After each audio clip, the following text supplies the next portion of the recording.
Hello friends, ഏവർക്കും വിൻസ്പയറിന്റെ LPUP PYQ സീരീസിലേക്ക് സ്വാഗതം. ഇത് നമ്മുടെ രണ്ടാമത്തെ ക്ലാസ് ആണ്. ഇപ്പൊ സാധാരണ നമ്മൾ ചെയ്യുന്നത് പോലെ ആദ്യം ക്വസ്റ്റ്യൻസ് സ്ക്രോൾ ചെയ്ത് വിടുന്നു, അതിനുശേഷം ഓരോന്നിന്റെയും ആൻസേഴ്സ് എക്സ്പ്ലെയിൻ ചെയ്യുന്നതാണ്. അപ്പൊ ഞാൻ ക്വിക്കായിട്ടായിരിക്കും സ്ക്രോൾ ചെയ്ത് വിടുന്നത്. നിങ്ങൾക്ക് ആവശ്യമാണ് എങ്കിൽ പൗസ് ചെയ്ത് അതിന്റെ ആൻസേഴ്സ് ചെക്ക് ചെയ്യാം, ആൻസേഴ്സ് കിട്ടുന്നുണ്ടോ എന്നുള്ളത് നോക്കാം. സോ നമുക്ക് സ്റ്റാർട്ട് ചെയ്യാം.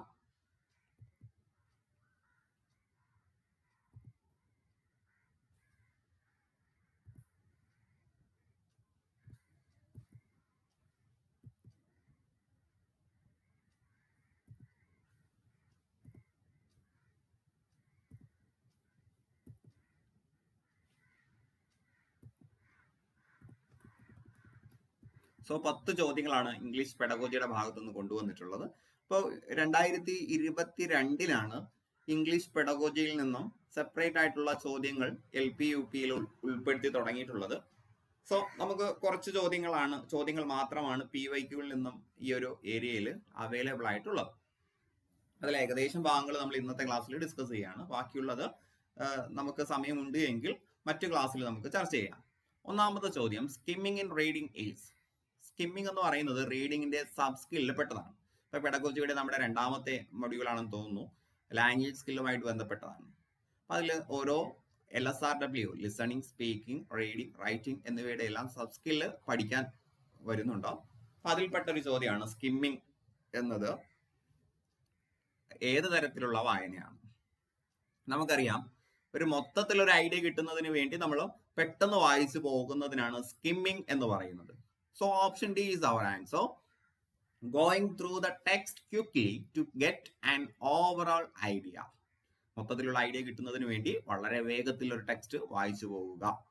Then അടുത്ത ചോദ്യം, which is not related to constructivism. കൺസ്ട്രക്റ്റിവിസമായിട്ട് ബന്ധമില്ലാത്തത് ഏത് എന്നുള്ളതാണ്. കൺസ്ട്രക്റ്റിവിസം എന്ന് പറയുമ്പോൾ നമ്മൾ നിലവിൽ അപ്രോച്ച് ചെയ്യുന്ന ഒരു രീതിയാണ്, കുട്ടികൾക്ക് അറിവ് നിർമ്മിക്കാനുള്ള സാഹചര്യം നാം ഒരുക്കി കൊടുക്കുന്നു. അപ്പൊ കുട്ടികൾ എന്ത് ചെയ്യുന്നു? സ്വയം അറിവ് നിർമ്മിക്കുന്നു. അങ്ങനെ ചെയ്യണമെങ്കിൽ അവർക്ക് ടീച്ചർ ഒരു ഫെസിലിറ്റേറ്റർ ആയിട്ട് നിൽക്കണം, അവരുമായിട്ട് കൊലാബറേറ്റ് ചെയ്ത് നിൽക്കണം, ആ ഒരു കൺസ്ട്രക്റ്റിവിസം എന്ന പ്രോസസ്സിന് എംഫസൈസ് കൊടുക്കണം. അപ്പൊ ഞാൻ പറഞ്ഞപ്പോൾ തന്നെ BCD ഇതെല്ലാം ഇതിന്റെ പ്രത്യേകതയിൽ പെട്ടതാണ്. ടീച്ചർ ഒരിക്കലും ക്ലാസ് റൂമിൽ ഡൊമിനേഷൻ കാണിക്കാൻ പാടില്ല. ടീച്ചർ ഡൊമിനേറ്റഡ് ക്ലാസ് റൂം എന്ന ഓപ്ഷൻ A ആണ് കൺസ്ട്രക്റ്റിവിസമായിട്ട് ബന്ധമില്ലാത്തത്. then അടുത്ത ചോദ്യം, which one is associated with Vygotsky? വൈഗോട്സ്കിയുമായിട്ട് ബന്ധപ്പെട്ടത് ഏത് എന്നാണ്. ഇപ്പൊ ലാംഗ്വേജ് ആൻഡ് തോട്ട് എന്ന ഏരിയയിൽ നിന്ന് വരുന്ന ചോദ്യമാണ്. വൈഗോട്സ്കി ലാംഗ്വേജിനെ കുറിച്ച് പറഞ്ഞത്, ലാംഗ്വേജ് ആൻഡ് തോട്ട്, ലാംഗ്വേജും തോട്ടും ഇൻഡിപെൻഡന്റ് ആയിട്ടാണ് അത് ഫോം ചെയ്തിരിക്കുന്നത്. 2 വയസ്സാകുമ്പോഴാണ് അത് രണ്ടും മെർജ് ചെയ്യുന്നത്. കൺവേർജൻസ് തിയറി എന്നാണ് ഇതിനെ അറിയപ്പെടുന്നത്. അപ്പൊ ഓപ്ഷൻ B, കൺവേർജൻസ് തിയറിയാണ് ഇതിന്റെ ഉത്തരമായിട്ട് വരുന്നത്.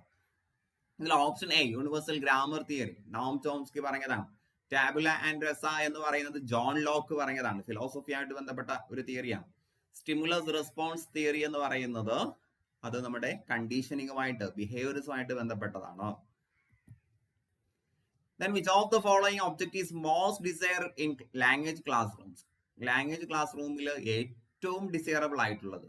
ഇപ്പൊ മോസ്റ്റ് ഡിസൈഡ് എന്നാണ് ചോദിച്ചിരിക്കുന്നത്. താഴെ തന്നിരിക്കുന്നതിലെല്ലാം നമ്മൾ ലാംഗ്വേജ് ക്ലാസ് റൂമിന്റെ ഒബ്ജക്റ്റീവ്സ് ആയിട്ട് പറയാൻ പറ്റുന്നതാണ്. പക്ഷേ ഇതിൽ മോസ്റ്റ് ഡിസൈഡ് എന്ന് പറയുമ്പോൾ ഏത് എന്നാണ്. അപ്പൊ നമ്മൾ 4 വായിച്ചു നോക്കിയിട്ട് ഏറ്റവും അനുയോജ്യമായിട്ടുള്ളത് തിരഞ്ഞെടുക്കുക. ഒന്നാമത്, the learner applies the word in A meaning full sentence. ഒരു മീനിങ് ഫുൾ സെന്റൻസിൽ ഒരു വേർഡ് ഉപയോഗിക്കാൻ ലേണറിന് കഴിയുക. Option B, the learners reads the poem. കവിതകൾ വായിക്കുക. The learners reproduce the sentence എന്ത് ചെയ്യുക? റീപ്രൊഡ്യൂസ് ചെയ്യുക. The learners recall the meaning of the word. ഒരു വേർഡിന്റെ അർത്ഥം ഓർക്കാൻ കഴിയുക. അപ്പൊ ഇതിൽ ഏറ്റവും മോസ്റ്റ് ഡിസൈഡ് എന്ന് പറയുമ്പോൾ, ലാംഗ്വേജിന്റെ ഏറ്റവും മോസ്റ്റ് ഡിസൈറബിൾ ഫാക്ടർ എന്ന് പറയുന്നത് നമുക്ക് വാക്കുകൾ മീനിങ് ഫുൾ സെന്റൻസിൽ കൃത്യമായിട്ട് ഉപയോഗിക്കാൻ കഴിയുക എന്നുള്ളതാണ്. So option A is our answer. അടുത്ത ചോദ്യം, which of the following is most appropriate for developing creative writing skill? Creative writing skill develop ചെയ്യാൻ ഏറ്റവും അനുയോജ്യമായിട്ടുള്ള രീതി. ഇപ്പൊ ക്രിയേറ്റീവ് റൈറ്റിംഗ് ആണ്, വെറും റൈറ്റിംഗ് അല്ല, ക്രിയേറ്റീവ് റൈറ്റിംഗ്. ഇപ്പൊ സംതിങ് ഒറിജിനൽ അല്ലെ, നോവൽറ്റിയോടുകൂടി എഴുതുന്നതിനാണ് ക്രിയേറ്റീവ് റൈറ്റിംഗ് എന്ന് പറയുന്നത്. സോ ഇതിൽ ഡ്രാഫ്റ്റിംഗ് എ ലെറ്റർ, ഒരു ലെറ്റർ ഡ്രാഫ്റ്റ് ചെയ്യുന്ന സമയത്ത് അവിടെ ഒരാൾ അയാളുടെ ആശയങ്ങൾ എഴുതും. സോ അതാണ് കറക്റ്റ് ആൻസർ ആയിട്ട് വരുന്നത്. ബാക്കിയെല്ലാം റൈറ്റിംഗ് സ്കില്ലുമായിട്ട് ബന്ധപ്പെട്ടതാണ്, പക്ഷെ അവിടെയൊന്നും ക്രിയേറ്റീവ് റൈറ്റിംഗ് സ്കിൽ എന്ന സംഗതി വരുന്നില്ല. ഇതൊക്കെ നിങ്ങൾക്ക് കാണുമ്പോൾ തന്നെ ഉത്തരം കിട്ടുന്നതാണ് അല്ലെ. Then which of the following is not a sub skill of reading? റീഡിങ്ങിന്റെ സബ് സ്കില്ലിൽ പെടാത്തത് ഏത് എന്നാണ്.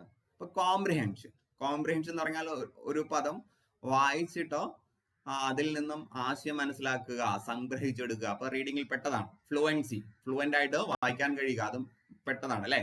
ട്രാൻസ്ക്രിപ്ഷൻ അത് റൈറ്റിംഗുമായിട്ട് ബന്ധപ്പെട്ട സാധനമാണ്. So option C is our answer. Decoding എല്ലാം റീഡിങ്ങിലും വരുന്നുണ്ടോ.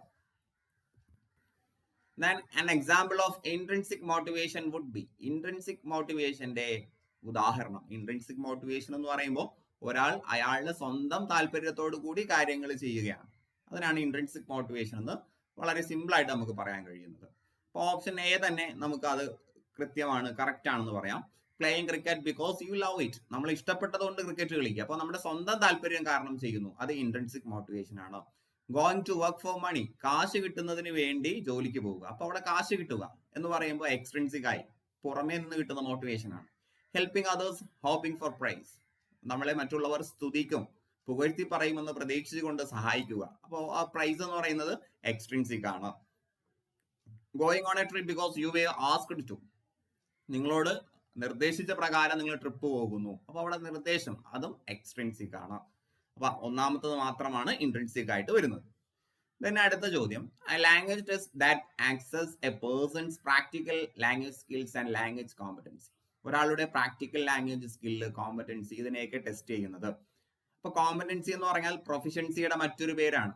അപ്പോൾ തന്നെ നമുക്ക് കിട്ടും പ്രൊഫിഷ്യൻസി ടെസ്റ്റ് ആണ്. ഒരാളുടെ കഴിവ്, സ്കില്ലൊക്കെ ടെസ്റ്റ് ചെയ്യുന്നത് പ്രൊഫിഷ്യൻസി ടെസ്റ്റ് ആണ്. ഇത് അസസ്മെന്റ് ആയിട്ട് ബന്ധപ്പെട്ട നമ്മുടെ 4-ാമത്തെയോ 5-ാമത്തെയോ മൊഡ്യൂളിൽ വരുന്നതാണ്. Then അടുത്ത ചോദ്യം, language acquisition follows at different levels. Language അക്വിസിഷന് വ്യത്യസ്ത ലെവൽസ് ഉണ്ട്. താഴെ തന്നിരിക്കുന്നതിൽ അത് കൃത്യമായിട്ട് പറഞ്ഞിരിക്കുന്നത് ഏതാണ്? ഇപ്പൊ കറക്റ്റ് ഓർഡറിൽ നമ്മൾ LSRW എന്ന് പറഞ്ഞ് തന്നെ പഠിച്ചിട്ടുണ്ട്. അപ്പൊ ആ രീതിയിൽ തന്നെ നിങ്ങൾ നോക്കിയാൽ മതി. Option C, L listening, S speaking, R reading, W writing.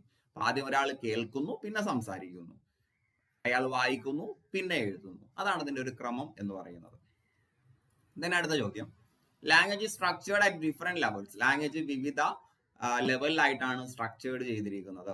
അതിലെ ഏറ്റവും ഡീപ്പസ്റ്റ് ആൻഡ് മോസ്റ്റ് സൂപ്പർഫിഷ്യൽ, ഏറ്റവും പ്രധാനപ്പെട്ടതും ഏറ്റവും ആഴത്തിലുള്ളതും ഏത് എന്ന് ചോദിച്ചാൽ സെമാന്റിക് ആൻഡ് ഫോണോളജിക്കൽ ആണ്. ഒരാൾ ലാംഗ്വേജ് ഡീപ്പസ്റ്റ് ആയിട്ട് മനസ്സിലാക്കുമ്പോൾ അയാൾക്ക് സെമാന്റിക് എന്ന് പറയുന്നത് കൃത്യമായിട്ടുള്ള അർത്ഥത്തെ മനസ്സിലാക്കുന്ന ശാസ്ത്രമാണ്. അർത്ഥ സംബന്ധമായിട്ടുള്ള മീനിങ്ങുമായിട്ട് റിലേറ്റഡ് ആയിട്ടുള്ള സയൻസ് ആണ് സെമാന്റിക്. ഫോണോളജിക്കൽ എന്ന് പറഞ്ഞാൽ സൗണ്ട് എങ്ങനെ പ്രൊഡ്യൂസ് ചെയ്യുന്നു എന്നതുമായിട്ട് ബന്ധപ്പെട്ടതാണ്.